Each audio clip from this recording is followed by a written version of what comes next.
नमस्कार मित्रों, स्वागत है आप सभी का। मित्रों, जो आज का टॉपिक है वह है राम काव्य की प्रमुख प्रवृत्तियाँ। इससे पहले हम भक्तिकाल की प्रमुख प्रवृत्ति, भक्तिकाल की राजनीतिक परिस्थितियाँ, भक्तिकाल की परिस्थितियाँ, अन्य विषयों पर चर्चा कर चुके हैं। राम काव्यधारा सगुण काव्यधारा की एक प्रमुख शाखा है।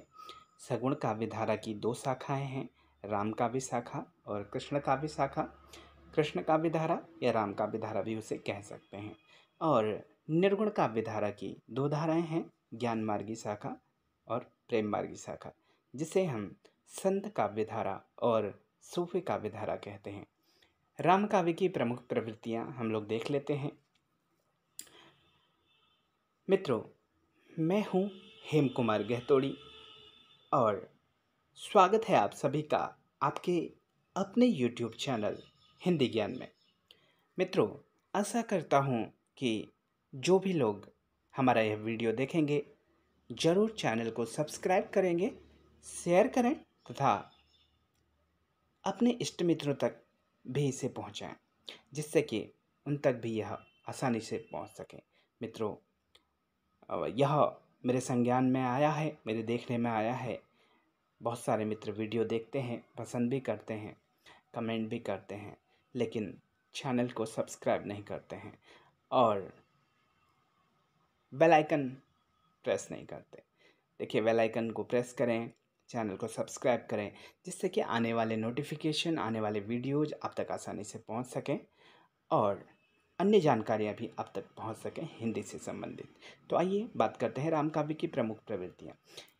जैसे कि मैंने आपको बताया कि सगुण काव्यधारा के अंतर्गत राम काव्यधारा आता है, जिसमें राम काव्यधारा में जो कवि हैं वह राम को अपना आराध्य मानते हैं, राम को अपना आराध्य मानकर काव्य रचना करते हैं। राम को विष्णु का अवतार, अयोध्या नरेश, दशरथ के पुत्र के रूप में जाना जाता है। अतः राम भक्ति के रूप में जो वैष्णव भक्त हैं, वैष्णव भक्ति का पुनराख्यान ही मध्यकालीन राम काव्य में किया गया। अर्थात जो राम भक्त कवि हैं वह राम के अवतार की, राम के चरित्र की, उनको आधार बनाकर अपनी काव्य रचना करते हैं। तो आइए देखते हैं, राम काव्य के जो केंद्र बिंदु हैं वह गोस्वामी तुलसीदास जी हैं। गोस्वामी तुलसीदास जी राम काव्य धारा के प्रमुख कवि हैं, जो हिंदी काव्याकाश के जाजल्यमान नक्षत्र की भांति सर्वत्र अपना प्रकाश पुंज विकीर्ण कर रहे हैं। तुलसीदास जी उन कवियों में से हैं जो समाज में समन्वय करते हैं राम के माध्यम से। राम के काव्य को जिन्होंने अपना माध्यम बनाया, राम को अपने काव्य का जिन्होंने माध्यम बनाया, राम काव्य परंपरा में उनके ग्रंथ जो हैं, गोस्वामी तुलसीदास जी के जो ग्रंथ हैं, वह मील का पत्थर सिद्ध हुआ। रामचरितमानस, खास तौर पर रामचरितमानस को देख सकते हैं। यह हिंदू धर्म, संस्कृति, आचार विचार का मापदंड बन गया है। गोस्वामी तुलसीदास ने रामचरितमानस में राम के माध्यम से मनुष्य की जो आचार विचार है, संस्कृति, धर्म, मापदंड को दिखाया है। यह ग्रंथ जितना लोकप्रिय हुआ है, इसकी कोई बराबरी नहीं कर सकता, इसकी कोई समता नहीं है। इस काव्यधारा की विशेषताओं का विवेचन हम लोग करते हैं। मैं रामचरितमानस की बात कर लेता हूँ। रामचरितमानस जो है वह चरित होगा। रामचरितमानस जो है वह हिंदू धर्म का खास ग्रंथ है। हिंदू धर्म में रामचरितमानस को अपने मंदिरों में रखा जाता है। तुलसीदास की जो काव्य रचना है उसे इतना बड़ा स्थान मिला कि हिंदू परंपरा में उसे मंदिरों तक स्थान मिल गया। अर्थात गोस्वामी तुलसीदास की रामचरितमानस अपने आप में बहुत महत्वपूर्ण है। हालांकि इनकी सारी रचनाएं अपने आप में बहुत महत्वपूर्ण हैं। मेरा सारे मित्रों से अनुरोध रहेगा कि वह रामचरितमानस को जानें, पढ़ें। वह किसी भी धर्म से संबंधित हों। अगर आप दूसरे धर्म से संबंधित हैं तो उसे धर्म ग्रंथ की तरह ना पढ़ के उसे साहित्य के रूप में पढ़ें। यह अपने आप में ज्ञान का भंडार है। राम का स्वरूप। देखिए, राम काव्य की जो प्रवृत्ति है, राम काव्य धारा की जो प्रवृत्ति है, उसमें जो कवि हैं, खासतौर पर हम बात कर रहे हैं तुलसीदास की। बहुत सारे कवि हैं, तुलसीदास, ईश्वरदास, रूप गोस्वामी और भी बहुत सारे कवि हैं जो राम काव्य धारा के लिए लिखते हैं, राम काव्य धारा के कवि हैं। इसमें राम के स्वरूप का किस प्रकार वर्णन किया गया है। राम काव्य परंपरा के कवियों ने भगवान विष्णु के अवतार जो है राम को भगवान विष्णु का अवतार माना जाता है। उनके एक अवतार है राम। जिस प्रकार कृष्ण उनके अवतार हैं, उसी प्रकार राम को भी भगवान विष्णु का अवतार माना जाता है। यह विष्णु नहीं होता है, विष्णु होता है, इस बात का ध्यान दें। आज इंग्लिश की वजह से, अंग्रेजी के प्रभाव की वजह से हम इसे विष्णु कहने लगे हैं। यह विष्णु ना हो के विष्णु है, प्लीज इसे ध्यान दें। राम के जीवन चरित्र को आधार बनाकर, राम के जीवन को आधार बनाकर, उनके चरित्र को आधार बनाकर अपने काव्य ग्रंथों की रचना की है, वह राम काव्य धारा के कवि हैं। इन कवियों ने राम को परम ब्रह्म मानकर धर्म की स्थापना हेतु अवतार ग्रहण कर मानवीय लीला करते हुए दिखाया है। इन कवियों का मानना है कि राम जो हैं उन्होंने अवतार लिया है, अवतार लेके मानव रूप में आए हैं और उन्होंने धर्म की स्थापना की है। अर्थात धर्म की स्थापना के लिए ईश्वर का अवतार धरती पर होता है। आपने गीता में पढ़ा होगा, तुलसी ने राम के जिस स्वरूप की परिकल्पना की है वह रामचरितमानस में दिखाई देता है। उनके सील, उनकी शक्ति, उनके सौंदर्य, उसको रामचरितमानस में तुलसीदास ने सजो कर रखा है। आगे आप देख सकते हैं, राम के रूप में उन्होंने ऐसे मानवीय चरित्र को प्रस्तुत किया है तुलसीदास ने जो सबके लिए अनुकरणीय है। देखिए, एक आदर्श पति के रूप में, आदर्श पिता के रूप में राम एक आदर्श पात्र हैं। राम, तुलसी के जो राम है वह लोक रक्षक हैं, वह मर्यादा पुरुषोत्तम है, मर्यादा पुरुष उत्तम है, अर्थात मर्यादाओं में, पुरुषों में उत्तम है।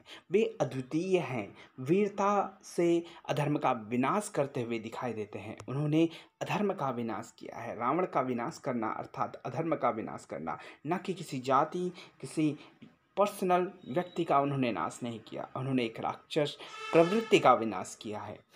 राम का विधारा की में जो है भक्ति का स्वरूप कैसा है।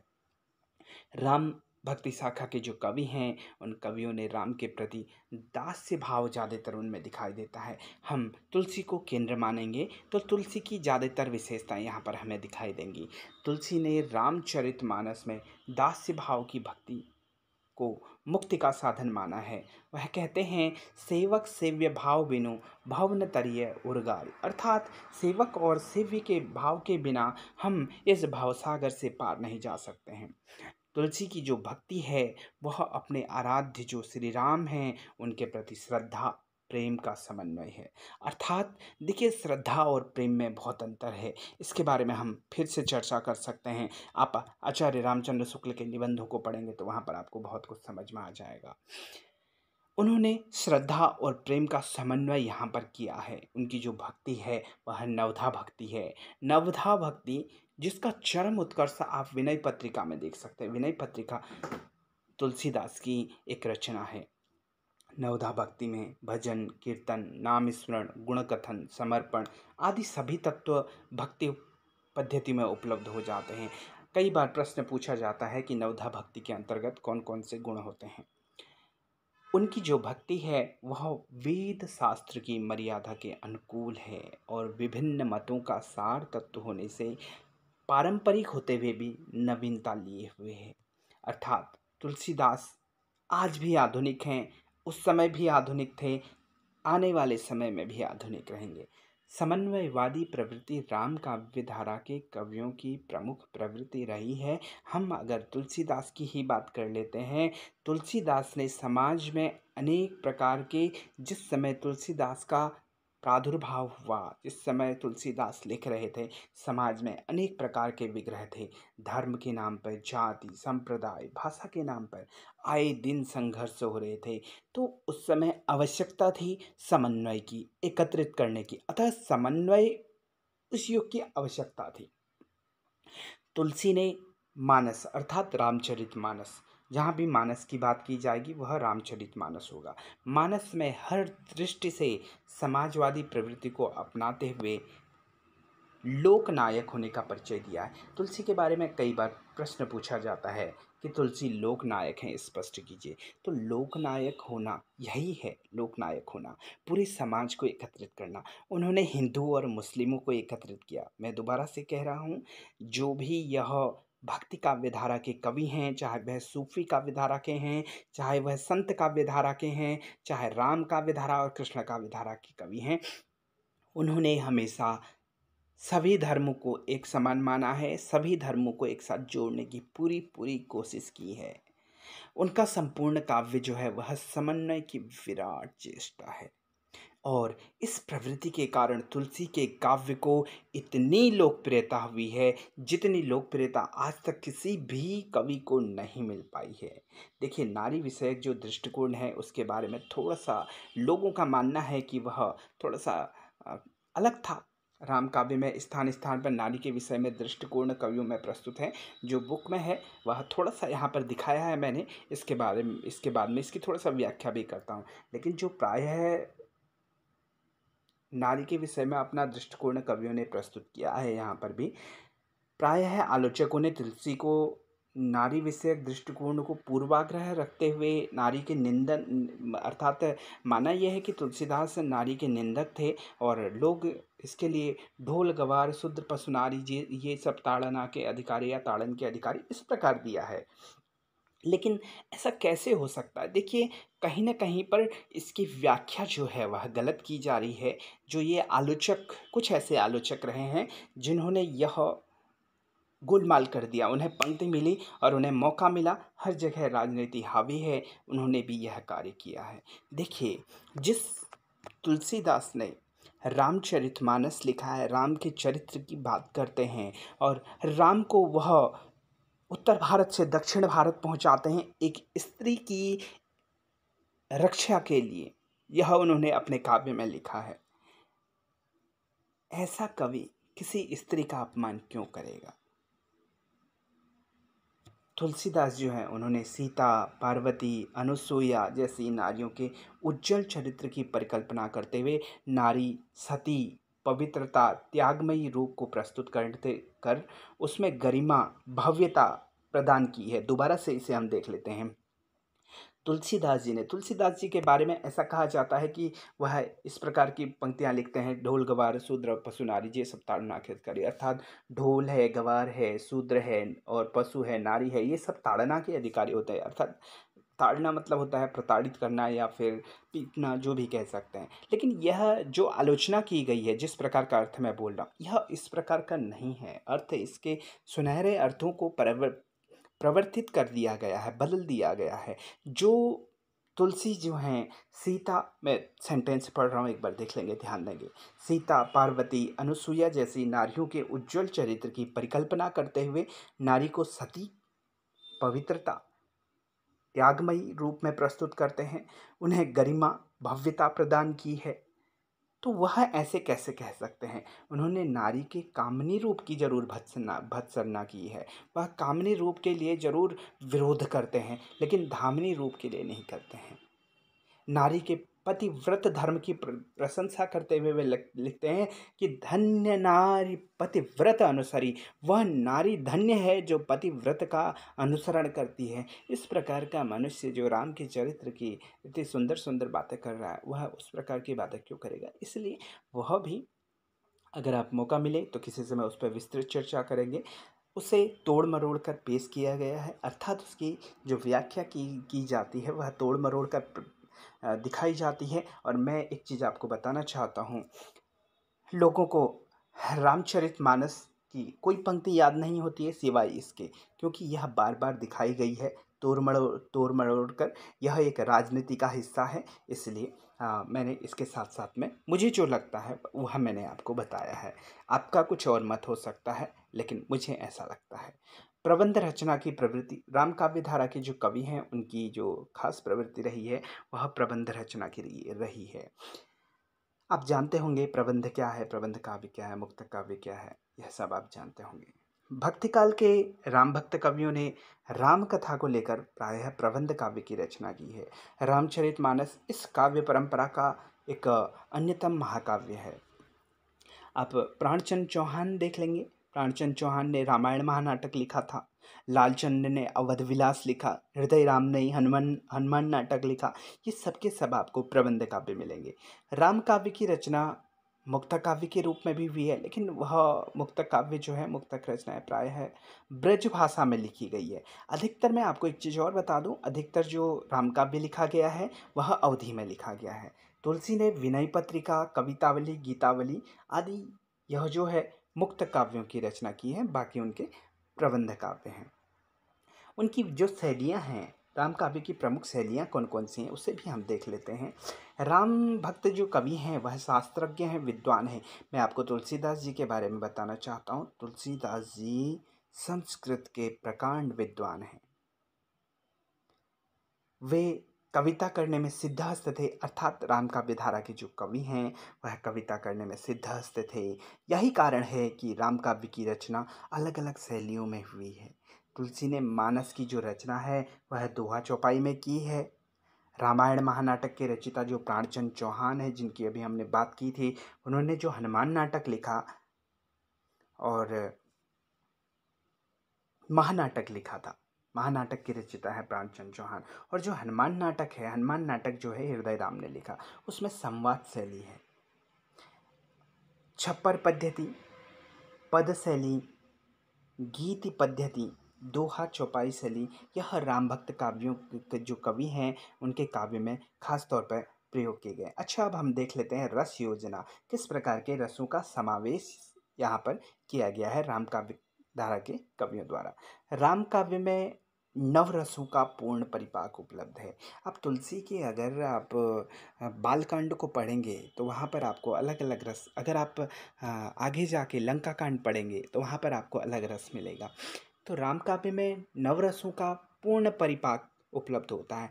जब बालकांड में आप राम की बाल स्वरूप की सुंदर छवि को पढ़ेंगे तो वहाँ पर आपको वात्सल्य रस, श्रृंगार रस, ये सब कुछ देखने को मिलेगा। लंका कांड के आसपास आपको वीर रस मिलेगा और करुण रस मिलेगा। तो तुलसी साहित्य में सभी रसों का समावेश है। तुलसी साहित्य में नहीं, हम कह सकते हैं कि राम काव्य धारा के जो कवि हैं उनमें विभिन्न रसों का समावेश है। रामचरितमानस में युद्ध वर्णन में वीर रस, रौद्र रस का सुंदर समायोजन है। श्रृंगार के मर्यादित चित्र वहाँ पर पुष्प वाटिका में दिखाई देता है। जब राम सीता को पहला मिलन होता है, राम सीता को देखते हैं, सीता राम को देखती हैं। देखिए, यहाँ पर सीता का प्रथम जो दर्शन में देखा जा सकता है, यहाँ पर पुष्प वाटिका में जब राम सीता के प्रथम दर्शन में यहाँ पर देखा जा सकता है, राम को रूप निहारति जानकी कंकन के नग की परछाई, या तो सबे सुधि भूल गई कर टेकी रही पल टारती नाही। राम के रूप को देखने के लिए जानकी जो है अपने कंगन की नग की परछाई में उन्हें देखती है। कंगन की नग में उन्हें देखती है, राम की परछाई को अर्थात राम को देखती है। यह श्रृंगार का सुंदर रूप है। श्रृंगार का सुंदर रूप यहाँ पर आपको दिखाई देता है और वह अपनी सारी सुध बुध भूल जाती है जब कंगन में, उसके नग में राम के स्वरूप को निहारती हैं तो वह अपनी सुध बुध भूल जाती हैं। इससे अच्छा उदाहरण श्रृंगार का और क्या हो सकता है। अवधी भाषा का प्रयोग, खासतौर पर मैंने आपको बताया, जो राम काव्य धारा के कवि हैं, चाहे वो प्राणचंद हैं, तुलसीदास हैं, ईश्वरदास हैं, इन्होंने सब ने अधिकतर अवधी भाषा का प्रयोग किया है। तुलसी की भाषा की सबसे बड़ी विशेषता है वह प्रसंगानुकूल भाषा का प्रयोग है, रसानुकूल शब्द चयन है, अनुप्रासिकता और पात्र अनुकूलता जैसे गुण उनकी भाषा में दिखाई देते हैं। उनकी भाषा में स्वाभाविकता है, सरसता है, भाव व्यंजना है, यह महत्वपूर्ण चीज़ें हैं। छंद और अलंकार योजना देखिए, मैंने आपको लगभग प्रवृत्तियों में लगभग सारी चीज़ें कराने की कोशिश की है, जिससे कि आपको इधर-उधर ना भटकना पड़े। छंद एवं अलंकार योजना, राम काव्य धारा के प्रमुख कवि जो हैं वह छंदों में निपुण हैं, अलंकारों में निपुण हैं।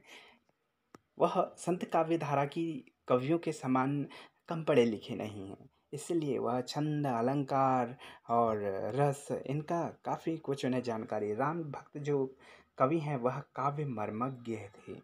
यही कारण था कि तुलसी जैसे जो समर्थ कवि हैं, उन्होंने किसी एक छंद में नहीं अपितु विविध छंदों का प्रयोग किया, विविध छंदों में अपनी रचनाएं की हैं।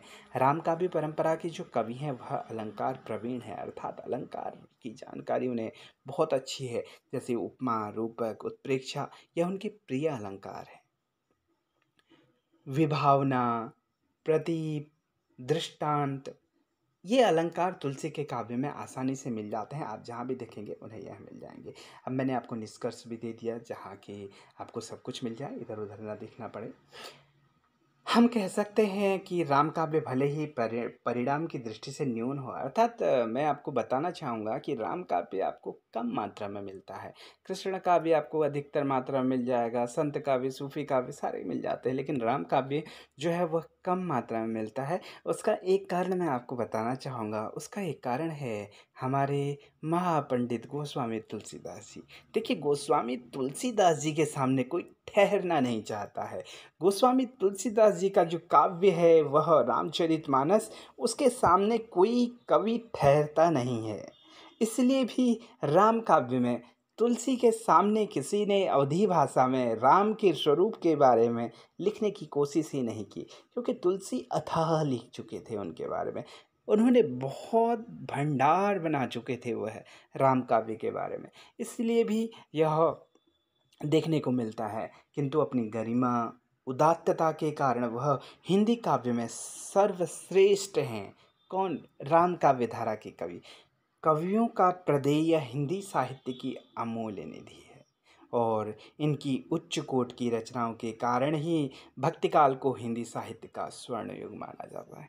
इन्हीं कवियों की वजह से राम काव्य धारा, कृष्ण काव्य धारा, सूफी काव्य धारा और संत काव्य धारा के कवियों की वजह से ही, इन्हीं कवियों के काव्य के माध्यम से हिंदी का स्वर्ण युग माना जाता है भक्तिकाल को। भक्तिकाल हिंदी का स्वर्ण युग है, और अधिकतर आप इन काव्य धाराओं को जब आप पढ़ेंगे तो आपको महसूस होगा कि हाँ, सचमुच यह काव्य जो है अमूल्य निधि है। आप सूफी काव्य धारा को पढ़ लीजिए, आप संत काव्य धारा को पढ़ लीजिए।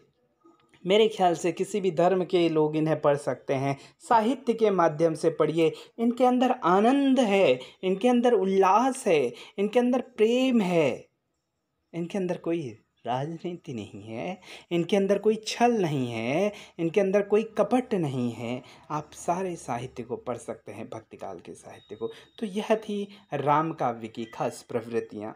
तो मित्रों, यह वीडियो आपको कैसा लगा? अगर आपको यह सही लग रहा है, अच्छा लग रहा है, तो बताइए ज़रूर, कमेंट ज़रूर करिए, लाइक करिए हमारे वीडियो को, सब्सक्राइब ज़रूर करें हमारे चैनल को, साथ में बेल आइकन ज़रूर प्रेस करें, और अपने इष्ट मित्रों तक इस वीडियो को ज़रूर शेयर करें, जिससे कि उन तक भी यह जानकारी पहुंच सके और हम भी आगे को अन्य वीडियो बना सकें।